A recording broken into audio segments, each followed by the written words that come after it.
try to eliminate this.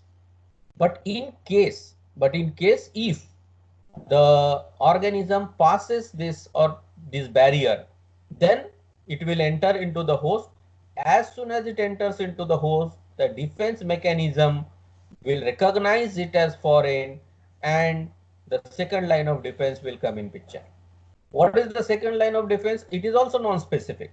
Whatever any organism, whether it is living organism or a substance which is non-living, any chemical or dust particles or so forth, if it is being recognized as a foreign by the immune apparatus, immediately the second line of defense will come in picture, which includes phagocytic cells, particularly the white blood cells, which are playing a very important role in cleaning this organism or this foreign material in circulation. So this is second line of defense. Then there are certain antimicrobial substances which are being produced by our body cells, which used to check the entry of foreign organisms and destroy them. Similarly, inflammatory response also is a second line of defense. Just normally, as we know very well, that normal body temperature is 37 degrees centigrade, right? So whenever any foreign material, when it passes this first line of defense, say for example, nowadays we are more talking about coronavirus. So say for example, we say that coronavirus enters via respiratory tract. It may be mouth or more prominently nose, and very rarely by eyes. So if say for example you respire it and the organism enters in your body. So first thing is the mucus substances whatever are there in the nasal cavity till the entry of that organism to the sinus, till it reaches to the sinus, this mucus secretion will stop it. Say for example, if mucus secretion is not able to restrict it, then it may enter into the body. But as soon as it enters into the body will recognize it as a foreign. And as soon as body recognize it as a foreign, body will show an inflammatory response. The first inflammatory response is that anything whatever enters into the body, or say for example respiratory tract, the immediate inflammatory reaction what the individual shows is that he will either sneeze or cough, isn't it? So sneezing or coughing is an inflammatory response which will try, which is a reaction which will be used to throw this organism out of this tract. So for example, if it doesn't work, then what will happen? The body temperature will rise. आपण ज्याला म्हणतो ताप आलाय. So the increase in the temperature is also an inflammatory response. If the body temperature rises, body temperature केव्हाही वाढणार नाही, कारण आपलं रेग्युलेटरी मेकॅनिझम इतकं स्ट्रॉंग आहे की बाहेरचं टेम्परेचर 45 जरी असलं तरी शरीराचं टेम्परेचर 37च असतं, आणि बाहेरचं टेम्परेचर 5 जरी असेल तरी शरीराचं टेम्परेचर 37च असतं.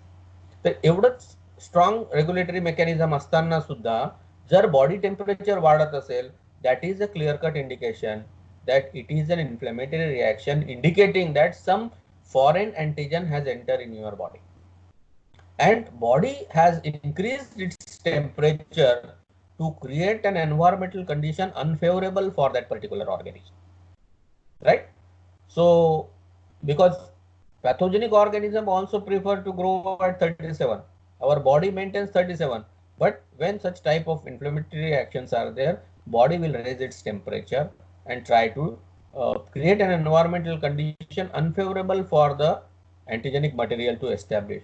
But even then, if the antigenic material establishes, then comes the third line of defense, and we are discussing about the third line of defense, which is called as immune response.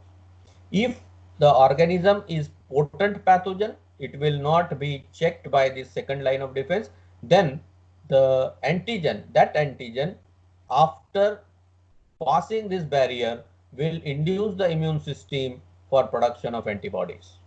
So these antibodies are specific T cells. So this is the specific mechanism which is called as the third line of defense. Now in this third line of defense, you can see here there are two entities we are talking about. One is lymphocyte, basically T lymphocyte, which is called as T cell mediated immune response, and the other one is antibodies, that is antibody mediated immune response. So whatever immune response we are talking about, either antibody mediated immune response or cell mediated immune response, it comes under the third line of defense against infection. समजत आहे की नाही? Are you getting me? Somebody respond. Hello? Are you getting me? Yes, sir. Okay. So this is third line of defense, whatever we are talking about. See, Yes. Okay. This is what is we are talking about immune response. As I stated, immune response, which is a third line of defense, is of which is shown by the host individual, can be non-specific. It can be innate or it can be adaptive. Immune response as such, or defense mechanism, what an individual shows, this defense mechanism can be either innate or adaptive. Innate, when I say innate, means I am talking about presence of that particular resistance level by birth. And this is mostly non-specific type of response. So any foreign particle, when it comes, the first is innate immune response which is non-adaptive, non-specific also. It will try to destroy that particular antigen. So here comes first two line of defense, that is first line of defense, and second line of defense, that is non-specific, will be included here. But in case if it passes on this or passes this barrier, then the adaptive immune response will come in picture. Adaptive immune response is specific one, which is against that particular antigen. And this adaptive immune response, which is shown by an individual, which is specific one, is of two types: antibody mediated immune response and cell mediated immune response. Whenever any antigen comes into body and passes these two barriers, first line of defense and second line of defense, then it is being recognized by the host defense mechanism, and an adaptive third line of defense comes in picture. Otherwise, many of the time we get infections and remains unknown, because the first and second line of defense are so prompt in their response that they can be very easily destroyed. And this adaptive immune response is brought about by specific type of T cells or B cells. So basically, the pluripotent stem cell, whatever it is there, that gets transformed into lymphocyte stem cell, and this lymphocyte stem cell gets converted into B cell, and some of the lymphocyte stem cell get entry into the thymus, which is an immune organ, and it gets maturation, or it reaches to maturation in thymus and then get converted into T lymphocytes. So like this, in the body you get B cells and T cells. Now here B cells, which basically are matured in bone marrow, they get transformed into plasma cells, and these plasma cells then get converted into antibody forming cells, and antibodies are formed. Whereas in thymus, from thymus, whatever the matured cells comes out, these are called as T cells. These T cells, that is T lymphocytes, they get trained in the or developed in the thymus, and then further it gets bifurcated into different types of T cells, and then is responsible for cell mediated. So B cell or B lymphocytes are responsible for antibody mediated immune response because they get converted into antibody forming cells, whereas T cells are responsible for cell mediated immune response. Whenever an antigen enters into the host, and if it is an adaptive immune response, as I stated that it is of two types, cell mediated and antibody mediated, both these response start at a time, or they develop together. Both these response, antibody mediated immune response and cell mediated immune response, they usually develop together. But during the course of time, either of them will be predominant or become exclusive or dominate over the other, and which immune response will tackle the antigen will depend on the type of antigen.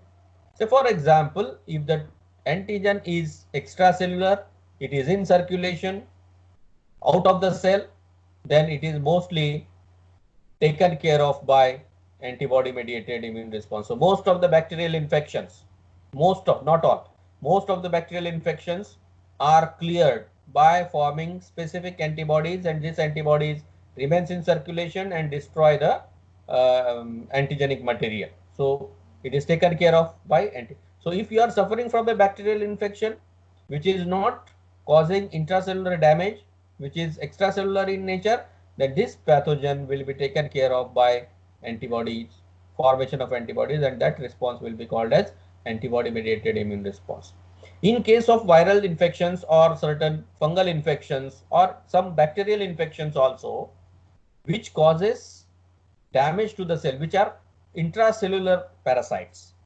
Your viruses, you know that these are intracellular parasites. There are certain bacteria also, like Mycobacterium tuberculosis. This causes intracellular infection. So these type of organisms or pathogens which causes intracellular infections, they cannot be controlled or they cannot be cleared by antibodies, because they are causing infection to the host cell, and host cells have specific antigens which are self antigen. So against them antibodies will not be working. And another thing is that this antigen doesn't come in circulation also. So they cannot be taken care of by antibodies.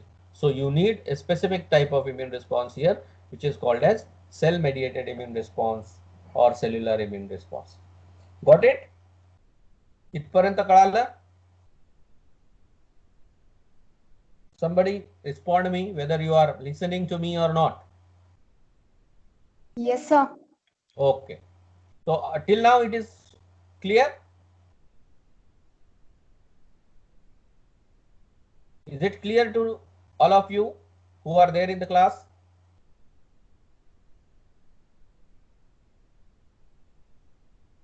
Shall I go forward?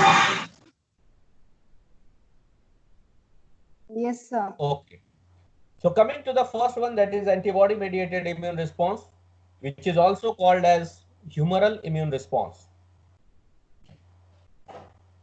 Antibody mediated immune response is also called as humoral immune response. In this response, the destruction of antigen is brought about by production of specific type of antibodies, and therefore this is called as antibody mediated immune response. In this response, as I stated, the ultimate aim of immune response is elimination of the antigen, right? So in this case, the elimination of antigen is brought about by producing specific type of antibodies, and so it is called as antibody mediated immune response, right? Then these antibodies, they are present in body fluids. They are circulating in body fluids, which is called as humors. The body fluid is called as humor, and therefore as these antibodies, these are present in body fluids, this response, this immune response also can be referred as humoral immune response. So antibody mediated response or humoral response, this is one and the same. During this humoral response, antibodies, whatever are formed against a particular antigen, will react with the antigen which is outside the cell only. Means those antigens which are in circulation, only those antigen can react with this antibody.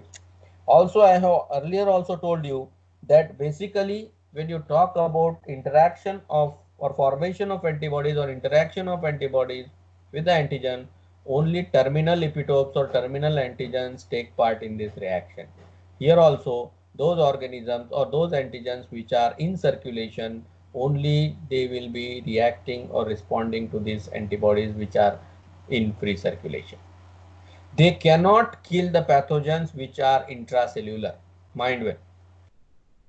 Antibody, whatever are formed, which are in circulation, these antibodies are not able to take care of intracellular pathogens. Just for example, if you talk about viruses or protozoas, which are intracellular parasites, so they cannot be tackled by the antibodies, whatever are formed, right? So humoral immune response, as I stated, that it is basically brought about by B cells, and B cells, these are matured, these are coming from pluripotent stem cell, and they mature in the bone marrow. So they mature in the bone marrow, so they are called as B cells. These are also, this response, because it is mediated by B cell, can also be sometimes referred as B cell mediated immune response. So there are three names. One is antibody mediated immune response, second is humoral immune response, third is B cell mediated immune response, right? B cell mediated immune response. For this antibody mediated immune response, B cells or B lymphocytes, rather you can say, these are called as effector cells for this antibody mediated immune response, or key effector cells, rather you can say. Key player in antibody mediated response is your B lymphocytes, which gets matured in bone marrow, and further it transforms into plasma cell, which gives rise or which further forms specific type of antibodies towards a particular antigen, right? Now this B cell, whatever are saying, we are saying that they are responsible, but B cell alone cannot bring about humoral immune response or antibody mediated immune response. Many of the time it has been seen that B cell alone cannot neutralize the effect of antigen, though extracellular, on its own. Many of the time they need cooperation of some other cells such as macrophages, T helper cells, and dendritic cells. These basically, these cells may be macrophages, T helper cells, and dendritic cells. They help the B cells in neutralization of the antigen or elimination of the antigen. Basically, because see, when a antigen comes in, we know, we have talked about the properties of antigen, and we have stated that for any substance to be antigenic, it has to have a particular molecular weight. What is the requirement? What is the molecular weight an antigen should possess to be antigenic? Can anybody tell me? About 10,000 Daltons. Right. 10,000 means the molecular weight should be more than, equal or more than 10,000. So these are basically complex substances, rather you can say. And when you talk about the complex substances, they may be having many of the epitopes which are hidden, and those epitopes or antigenic determinant sites which are hidden, they cannot be or against them antibodies cannot be formed unless and until they are brought to the surface, is it?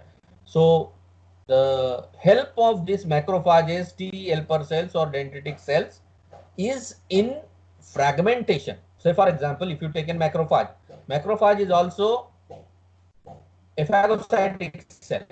So what it will do? It will engulf the complex antigen. It will fragment it. Fragmentation will be done in such a manner that whatever the epitopes which are hidden, they will be brought to the surface. And then it will be presented to the T helper cell. And with the help of T helper cells, then it will be projected out on the surface of the cell. And then antibodies towards these particular epitopes can be formed. So macrophages, T helper cells, and dendritic cells, these are playing, or these are cooperating the B cells for complete elimination of that particular antigen. Otherwise, B cell alone cannot completely eliminate the antigen. Only it can interact with the surface epitopes and it will destroy the surface epitopes of the antigen. But the hidden epitopes or antigenic determinant sites cannot be taken care of unless and until it is helped by some other cells of the immune system, that is macrophages, helper T cells and dendritic cells. Now, whatever the response an individual shows towards the entry of antigen for the first time, when the antigen enters into the host for the first time, that is called as primary immune response. And the amount of the antigen which is entering into the host for the first time is called as priming dose. So when a host individual receives this priming dose, being a foreign material, it will induce the immune system for production of antibodies. Of course, antibodies as well as T cells both will be stimulated at a time, depending upon the fate of the antigen, depending upon the fate of the immunogen, whether it is intracellular or extracellular, either of the immune response will be dominating, right? So priming dose should be sufficient enough to induce the immune system for production of immune response or for immune response, because many of the time it happens that if the priming dose, that is the amount of the antigen which is entered into the host for the first time, if this priming dose is very small, then it may not be able to induce the immune system, because then it will be taken care of by the first and second line of defense. They will destroy it. Also, many of the time we have, when we say that we are immunocompetent, when we say that we are immunized, when we say that we are resistant, we are having good immune power, that is a clear-cut indication that the antibody titer in your circulation is high. And say, for example, if the circulating antibodies are there and if a small amount of antigen enters into your body, already antigens will be there in circulation. So it will couple with that antigen, epitope, destroy that, and your immune system will not even be stimulated for production of antibodies or so forth. So priming dose, whatever it is there, this is the dose of antigen which is entered into the host either naturally or artificially. So for example, if you take an example of immunization. So in immunization, what we do? We introduce the antigen into the host, isn't it? So introducing the antigen into the host for the first time will be referred as priming dose, right? And the response what an individual shows to the priming dose is called as primary immune response. Then if the same host is exposed to the same antigen second time, if the same host is exposed or is introduced with the same antigen for second time, then it is called as secondary immune response. Called as secondary immune response. And the dose of the antigen which is introduced or in the host for the second time is called as secondary dose or booster dose. So mind well, primary dose is responsible for primary immune response, secondary dose or booster dose for secondary immune response, right? Now, how the body responds to this particular antigen will differ, and the formation of antibodies is a stepwise process that will occur. यहाँ तक के समझ में आए? For a foreign antigen, body shows response, immune response, which may be either antibody or cell mediated.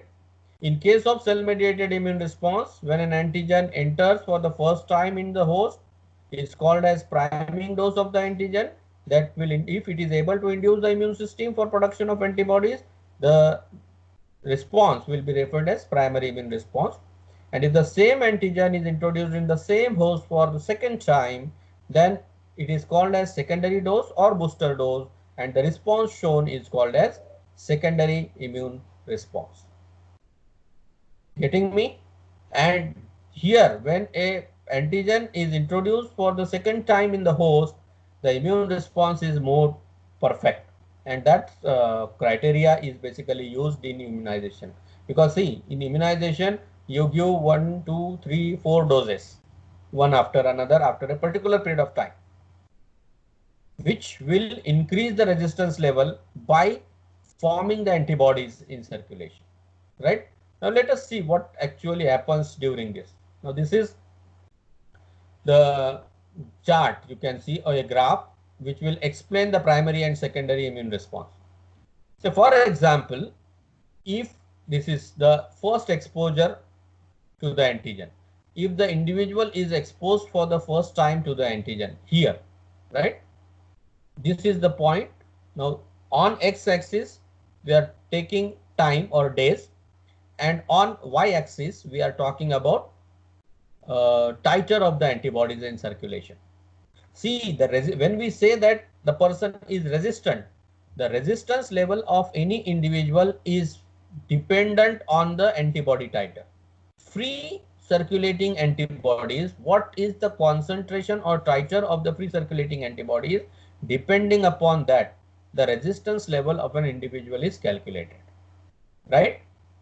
Now we always are talking about the infection of corona. We're saying that the persons who are resistant to, we are immunologically strong, will not be infected, or even if they are infected, they will not show clinical manifestation or clinical symptoms, right? Even if they are positive, they will not show clinical symptom. The reason is that the third line of defense will come in picture. The third line of defense will come in picture, and when the third line of defense comes in picture, either antibodies or specified T cells will be formed, and these specific uh, T cells or antibodies will take care of this. Getting me? So you will not show any clinical manifestations or clinical symptoms will not be shown, but you will find that in the circulation antibodies will be high. And therefore now antigen and antibody testing can also be done to know whether this is there. Now say for example, let us see. So on x-axis we are taking time, and on y-axis we are taking the concentration of antibodies. Okay. So for the first time when the antigen it is introduced into the host, this is called as which dose? First exposure to antigen. Yes. What this dose is called? When the priming dose. Okay. For the first time when an antigen is introduced into the host, this is called as priming dose, right? Now in case of priming dose, if the antigen is in ample amount, if the antigen is in ample amount, then this antigen can induce the immune system. Otherwise what will happen? Say for example, very small amount of antigen is being exposed. तो ये जो आदमी है जिसमें ये introduce हुआ, उसका अपना एक रेजिस्टेंस लेवल होगा, और उस resistance level, and as I stated the resistance level of an individual is calculated based on the antibody titers, free antibody in circulation. And if say for the example it is high, so what will happen? The small amount of antigen will be neutralized by the antibodies in circulation, and it will not be able to induce the immune response. So first dose should be higher. It should be high enough so that it should be able to induce the immune system. Once the immune system is induced, पहले हमेशा ऐसी होगा, first line of defense will come in picture, second line of defense will come in picture. If the second line of defense also doesn't work out, then it will induce the immune system. The third line of defense will be coming in picture. We are talking about the third line of defense. So after primary dose or priming dose of the antigen, for some time you can say, this is in days, so around 7 days, 5 to 7 days time period, you can say, you don't find any increase in the cell number, or sorry, antibody titer, isn't it? You don't find any increase in the antibody titer. It is to the baseline. Means this period from the point of entry to this point, around 6 days, you can say, there is no increase in the antibody titer. This means that body is processing that particular antigen, and this period is called as lag period or latent period. This period is called as lag period or latent period, where B cells, then T helper cells, macrophages, dendritic cells will be helping T cells and B cells for processing of that particular antigen, so that all the epitopes, hidden epitopes of that antigen will be brought to the surface and they will be presented to the immune system. And therefore these cells, basically these are also called as antigen processing and antigen presenting cells. Macrophages, dendritic cells and T helper cells, they are playing that role. So this, till this period of 5 to 7 days, there is no increase in the antibody concentration, indicating that this is a lag period or a latent phase. And then you find that antibody production starts, right? This is called as exponential phase or logarithmic phase. This is called as exponential phase or logarithmic phase, where antibodies are formed. Can anybody tell me which type of antibodies will be formed here? We have talked about 5 different types of antibodies or immunoglobulins. Which antibodies will be formed here? Are you listening me? Somebody will respond. फक्त मला एवढं सांगा, ऐकू येतंय की नाही तुम्हाला? Yes sir. हो, येतं.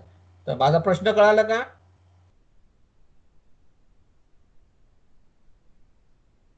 Have you understood my question? My question is, No. my question is, Yes, sir. after this latent period, you see that there is increase in the antibody titer, means antibody production starts. Okay. My question is, which antibodies will be formed here and why?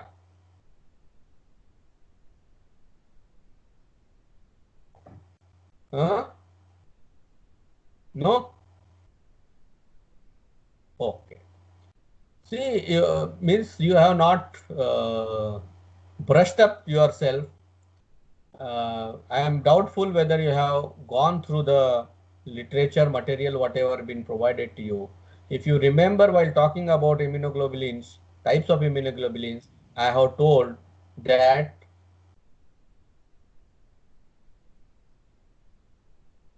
are you able to listen me?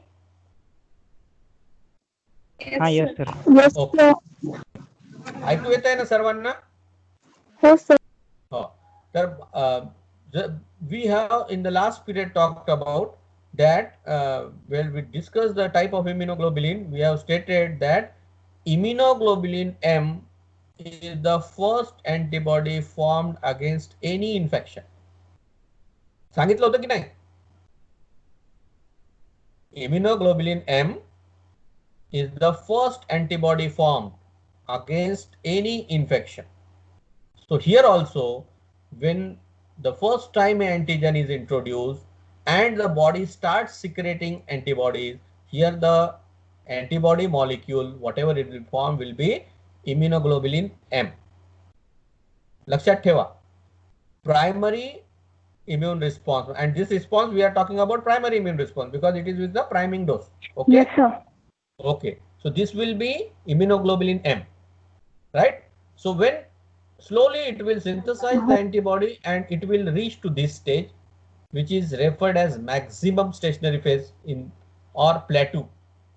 Maximum antibodies will be formed here, right? So exponential phase or logarithmic phase will reach to this plateau or steady state. Steady state is a stage where the catabolism and anabolism rate are equal. Because if you see, what is half-life period of immunoglobulin M? What is half-life period of immunoglobulin M? 2.8 days. No, it is 5 days. The half-life period of immunoglobulin M is 5 days. So within 5 days, catabolism will start. Means hardly for 3 to 4 days after secretion, it will be there in circulation, and then catabolism will start. If it is able to destroy the antibodies or antigens, then it will okay. Otherwise, it will be categorized or it will be catabolized. So this is here the rate will be equal. Anabolism rate and catabolism rate will be equal, and then it will decline. This is the phase where it will decline. Means the antibody titer from 7 days it will rise up to 14 days, and then 14 to 17 days it will be constant, and then it will fall down, right? This is the curve of primary immune response, right? This is the curve of primary immune response showing 4 stages: latent phase or lag phase, logarithmic phase, plateau, and decline, right? And this occurs in almost all responses. Any type of antigen, if it is for the first time, the same sort of thing will happen, right? Means by 28th day, during primary immune response, it will be similar to the first stage, second or third day of infection. मतलब यहां तक आके रुक जाएगा वो. तो antibodies जो form हुए हैं वो पूरे कैटेबलाइज होके एंटीबॉडी का आपका सर्कुलेशन में कम हो जाएंगे. At this point, if the same antigen, okay, at this point, if the same antigen is being introduced for the second time, second exposure of A antigen, for the second time, if the same antigen is being exposed, what will happen? What changes will happen? Here now, whatever the long lag phase was or latent phase was seen, now here there is no lag phase or negligible lag phase you will see. Immediately it will enter into the logarithmic phase or exponential phase, and high concentration of antibodies will be immediately produced. Now what type of antibody will be this? What type of antibody will be formed during secondary immune response? Because this is the secondary immune response. This is a booster dose, because the second time the same antigen is being introduced into the same host, so that will act as a booster dose. And because of the booster dose, what will happen? Now it will induce the immune system for production of antibodies. What type of antibody will be formed here? Can anybody tell me? Here it was immunoglobulin M. IgA.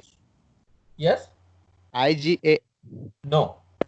It will be immunoglobulin G.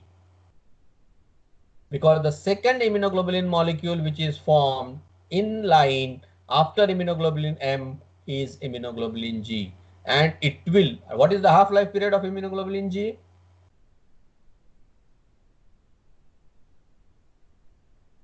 Half-life of immunoglobulin G? 6 days. No.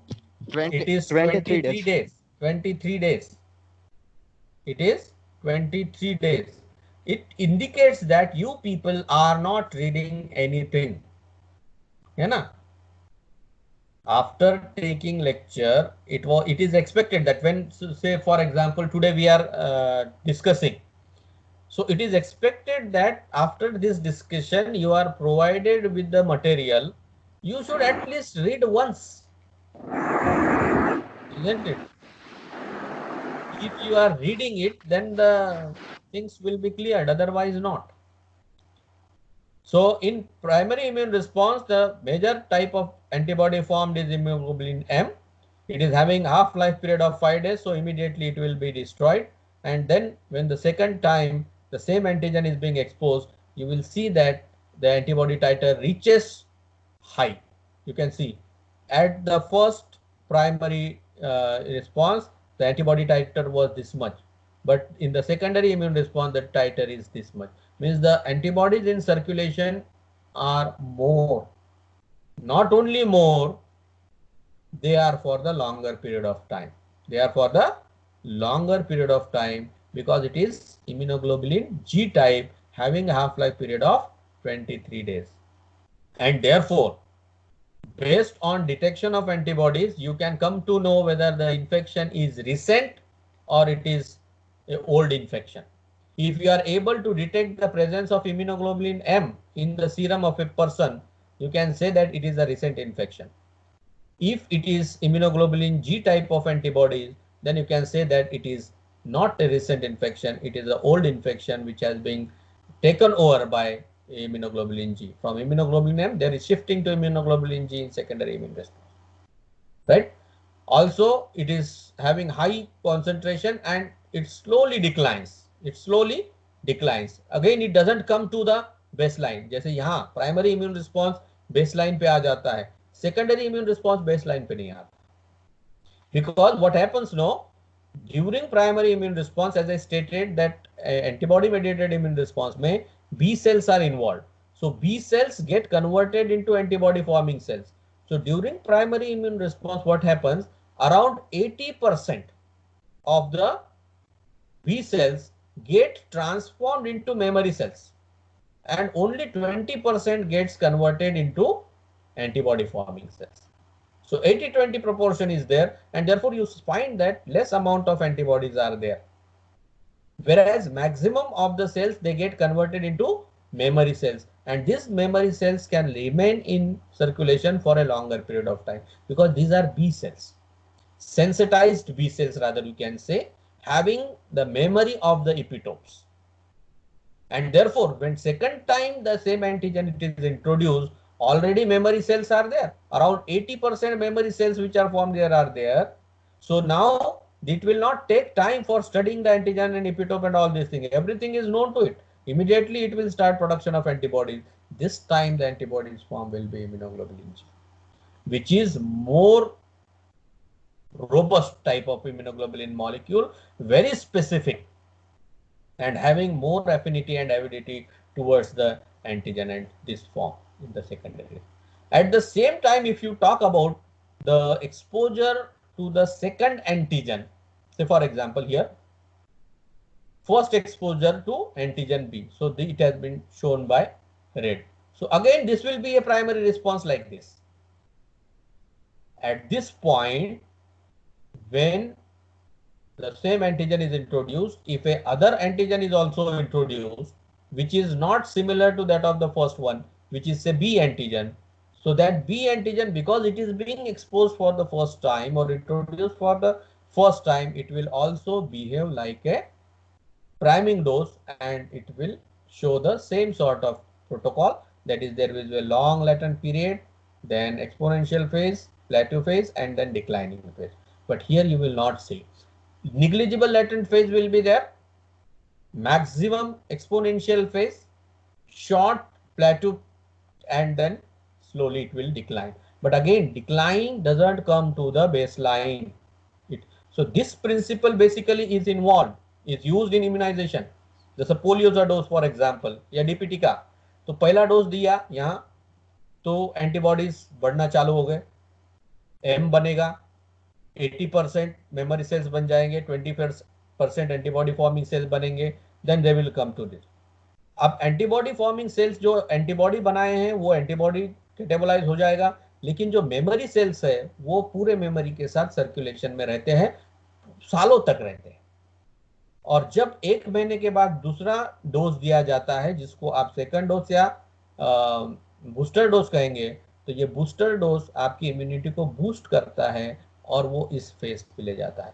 अगर तीसरा देना है तो इस phase में देना पड़ेगा तीसरा. एक्चुअली जब एंटीबॉडीज या इम्यूनाइजेशन किया जाता है तो इम्यूनाइजेशन कैसे करना चाहिए? अगर यहाँ पहला डोज दिया तो दूसरा डोज यहाँ नहीं देना है.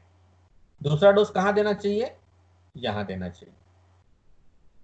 वो एंटीबॉडी टाइटर कम होने के पहले दूसरा डोज अगर दिया जाए तो ये यहां तक के बजाय यहां तक जाएगा, है ना. और फिर दूसरा डोज यहां देना चाहिए. अब जब यहां दूसरा डोज दिया जाएगा तो फिर वो इंफिनिटी को चले जाएगा, right. So that is actually the mechanism which is followed in immunization.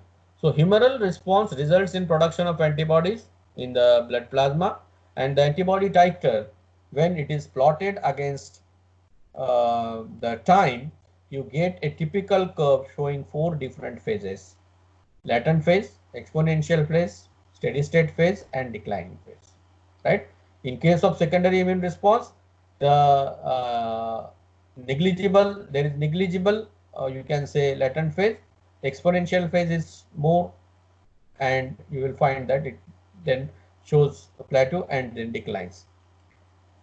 There is shifting of immunoglobulin M to immunoglobulin G, and also you will find that immunoglobulin M which is formed, it is not that specific, not that having affinity and avidity, whereas it is having more, G is having more affinity and avidity towards the cell. So this is about antibody mediated immune response. So there are basically 4 steps which are to be seen one by one regarding the antibody mediated immune response. यहां तक समझ में आया? Yes, समझ में sir. आया? Are you getting me? Yeah. Oh, I think we are already 1 hour. We have passed 1 hour, I think. 1 घंटा हो गया? Yes, sir. So we will stop here. I think we will stop here because I have got some messages that they are not able to hear properly. I think we will stop here and we will continue this tomorrow at the same time. Okay? Okay sir okay Okay. हा कसं आहे, मला काही 2-3 जणांचे message आले की त्यांना network problem असल्यामुळे ऐकू येत नाहीये. तर आपण इथे थांबूया आज. तसंही आपला पिरियड झालाय, तसा एक पिरियड झालाय. तर we will stop here and tomorrow we will start from humoral immune response. That is we will discuss this. आज जे मी शिकवलं, माझी विनंती राहील तुम्हाला की आज तुम्ही ते वाचा. उद्या आपण त्याला अगोदर डिस्कस करू and then we will go forward. ठीक आहे? Okay, sir. हो sir Okay. Okay. We'll stop here. I will stop here. I will end the meeting.